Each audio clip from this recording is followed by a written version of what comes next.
আজকে আমি পটল আলুর তরকারি করব। মশলা রেডি করে রেখেছি, সাদা জিরে, শুকনো লঙ্কা, কাঁচা লঙ্কা। এইদিকে গোবিন্দভোগের চাল একটু ধুয়ে আমি জল দিয়ে রেখে দিয়েছি। এখন আমি নুন হলুদ দিয়ে পটলগুলোকে ভেজে নিচ্ছি। পটলগুলো ভাজা হচ্ছে।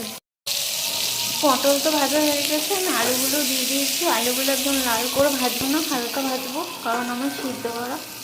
আমি এখন সাদা জিরে শুকনো লঙ্কাও দিয়ে দিলাম ফোড়নে। মশলাটা দিয়ে আমি রেডি করে রেখেছি, এবার গুলি আমি এটা দিয়ে দেবো তরকারি। মশলাটা দিয়ে দিলাম।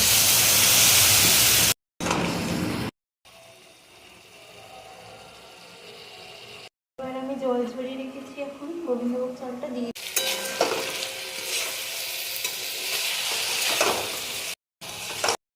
তরকারিটা হচ্ছে। দেখুন